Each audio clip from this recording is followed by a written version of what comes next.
Wanawake safi. Kama una amani punga mkono tafadhali. Kama una amani punga mkono. Kama una amani ya kutosha punga mkono. Asante sana ndugu mgeni rasmi. Kikundi cha Women for Change, wanawake wote kwa ujumla ambao wameshiriki event hii muhimu sana kwa ajili yetu sisi, basi niseme itifaki imezingatiwa. Mimi naitwa Josephine Chaz, ni mtumishi chuo cha sayansi za afya Kolandoto, afisa habari pale. Nipo mbele yenu kwa ajili ya kuwaeleza mambo machache kuhusiana na chuo chetu. Kwanza kabisa tunamshukuru Mwenyezi Mungu kwa kutujalia afya njema, na leo tupo hapa kwa ajili ya kusupporti wanawake wenzetu Women for Change Chi-Town. Tuwapigie makofi mengi tafadhali. Makofi mengi tafadhali kwa Women for Change. Asante sana. Basi bila kupoteza wakati nianze na utangulizi. Chuo chetu ni chuo ambacho kipo chini ya Kanisa la Africa Inland Church Tanzania, kwa maana ya kwamba AICT, na ni chuo ambacho kina matawi mawili. Tawi letu la kwanza lipo Mwanza Kisesa. Kule tunafundisha kozi mbili ikiwemo clinical medicine pamoja na pharmaceutical sciences. Lakini pia tawi letu lingine lipo eneo la Mkula Simiyu. Kule tunafundisha kozi ya nursing and midwifery. Lakini main campus ambayo inapatikana Kolandoto Shinyanga, kilomita 14 kutoka Shinyanga mjini, tunafundisha kozi takribani 8. Kozi yetu ya kwanza ni clinical medicine, nursing and midwifery, pharmaceutical sciences, radiology, physiotherapy, medical laboratory pamoja na zile fani za ufundi. Basi nianze kwa kutofautisha kulingana na vile vigezo. Nikianza na kozi ya nursing and midwifery pamoja na clinical medicine, bila kusahau physiotherapy, vigezo vinafanana. Tunamhitaji mwanafunzi ambaye amehitimu elimu ya kidato cha 4 akiwa na ufaulu wa masomo ya science ikiwemo PCB, kwa maana ya kwamba physics, chemistry pamoja na biology. Hizo ni kozi 3 ambazo vigezo vinafanana. Lakini niweze kwenda kwenye kozi ya pharmaceutical sciences. Kozi hii inamhitaji mhitimu elimu ya kidato cha 4 na awe na ufaulu wa masomo 4, mawili akiwa na sayansi ambapo ni lazima. Chemistry na biology ni lazima awe na ufaulu angalau kuanzia alama D, lakini tutaongeza na masomo mawili ya ziada isipokuwa somo la dini.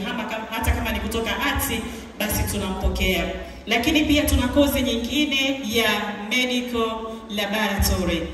Medical laboratory tunamhitaji mwanafunzi ambaye amehitimu elimu ya kidato cha 4 kama kawaida. Tutahitaji awe na ufaulu wa masomo 3.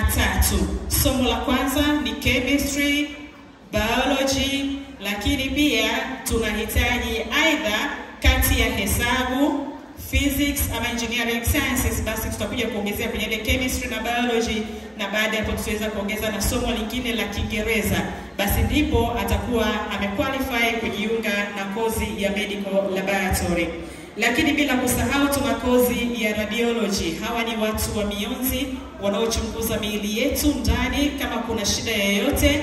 Kwa wale ambao na matatizo ya ini, mafigo, basi kozi hii ni muhimu kwa ajili ya kumfundisha mwanafunzi aweze kuja kuwa mtaalamu wa uchunguzi wa afya ya binadamu ama mwili wa binadamu kwa ndani. Kozi hii inahitaji alama D5 katika masomo ya physics, chemistry, biology pamoja na Kiingereza na hesabu. Hizo ni D5. Na basi niweze pia kuwatambulisha fursa ambayo tumepewa na serikali ya Jamhuri ya Muungano wa Tanzania chini ya Rais wetu Samia Suluhu Hassan. Katika kozi hizi zote ambazo nimezitaja, tunazo kozi 3 ambazo zina mkopo wa serikali. Wengi wetu tumezoea kusikia kwamba mikopo inatolewa kwa wale wanafunzi wa elimu ya juu, kwa maana ya kwamba degree na kuendelea.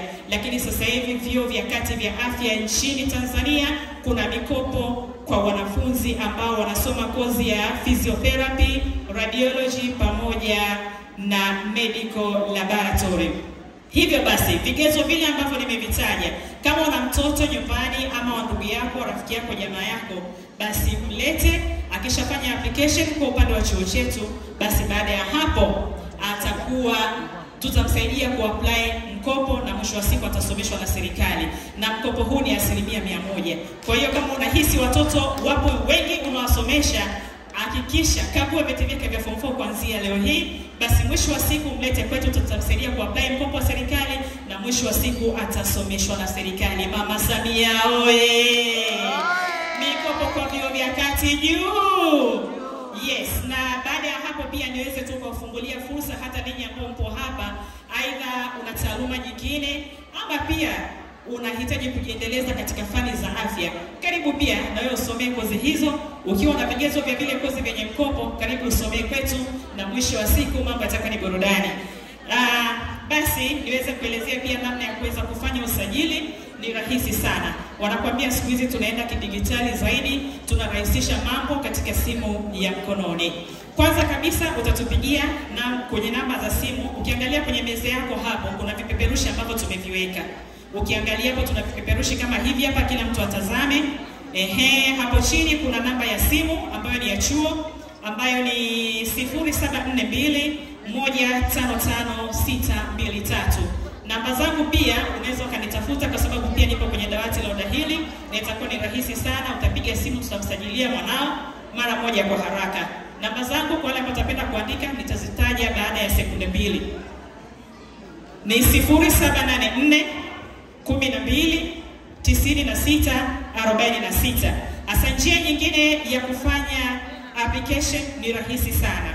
Kwenye kipeperushi chako hapo kuna kodi ambayo inaonekana hapa, na hata hapa mbele tuna bango letu ambayo pia ina kodi. Ni rahisi sana. Kama una application yoyote ya kuscan kwenye simu yako, basi unaweza ukascan hizo kodi na mwisho wa siku utaweza kufanya application. Ni rahisi na haraka, ndani ya sekunde 30 unakuwa umemaliza kukusanya taarifa zile ambazo sisi tunazihitaji. Gharama ni ndogo sana kwa shilingi 30,000. Lakini mbali na hivyo, kwa mfano sasa, labda nisitumie vipeperushi, labda nisogee hapa. Wote tutazame hapa, nimefungua application yangu inaitwa Kamscanner. Nimeifungua kwa ajili ya kuscan. Ukisogea hapa, ukishafanya tu hivi, imesha detect na mwisho wa siku imetokea hapa. Utajaza taarifa zako zote na ni rahisi sana na haraka kama ambavyo nimekwisha eleza. Ndani ya sekunde 30 unakuwa umemaliza kutuma maombi yako Chuo cha Sayansi za Afya Kolandoto. Lakini pia kingine, nina zawadi hapa mbele yenu kwa wanawake wa Shinyanga. Wanawake wa Shinyanga oye! Sasa hii zawadi kuna namna ambayo tunatakiwa kuitoa. Hapa pia tumeweka kodi, lakini ukigeuza hiki kikombe tuna KCHS. Lakini kwenye hiki kikombe kuna scan code kama kawaida. Sasa hii zawadi tunaitoaje? Kama una mwanafunzi, una mtoto wa jirani yako, jamaa yako, ndugu yako, lakini pia unaweza kufanya ushawishi, basi tunakukaribisha. Utascan code kwenye hiki kikombe, na baada ya hapo tukishajaza zile taarifa zako na ukishalipia tayari ile gharama ya shilingi 30,000 kwa ajili ya application fee, basi mwisho wa siku utaondoka na kikombe chako, utaenda kutumia nyumbani wewe na familia yako. Makofi mengi sana kwa Chuo cha Sayansi za Afya Kolandoto. Yes, makofi mengi. Usitonee hivyo kwa sababu tupo kwa ajili ya kukurahisishia mambo. Huna haja ya kuhangaika kwanza kuingia kwenye tovuti www.kchs.ac.tz. Basi ni rahisi, tunakupatia kikombe, una scan code na mwisho wa siku una apply. It's simple and very fast. Basi mimi ni washukuru sana kwa kunisikiliza wote. Nimeambatana na timu yangu kutoka dawati la udahili. Tupo pia na mtaalamu wa maabara Happy Sunga, popote ulipopunga mkono. Huyo ni mtaalamu wetu wa maabara kutoka Chuo cha Sayansi za Afya Kolandoto, ni mkufunzi. Lakini pia tupo na mwingine kutoka dawati la udahili. Huyo ni keshia wetu Abia Shinyanga. Punga mkono popote pale ulipo. Okay, anarekodi pale, hawezi akapunga. Basi niwashukuru sana, nikushukuru sana pia mgeni rasmi. Sisi Chuo cha Sayansi za Afya Kolandoto ni waumini sana wa utalii. Sisi 2023 tulifika Zanzibar kwa ajili ya ziara ya mafunzo, na mwaka huu pia 2025 tunarudi tena mwezi wa 10 kwa ajili ya kuja kutalii, na tunatamani kwenda kurefresh pale Kenwa Beach. Kwa hiyo tutafika. Karibu sana Shinyanga, karibu sana, wajisikie huru na amani. Wanawake wa Shinyanga tunakupenda. Jamani, niwashukuru sana kwa kunisikiliza. Karibuni sana chuo cha sayansi za afya Kolandoto. Sisi ni watu wa afya, sisi tunafundisha, sisi tunatibu, elimu bora kwa kila mtoto ambaye anahitaji kujifunza. Naitwa Josephine Charles, afisa habari Kolandoto chuo.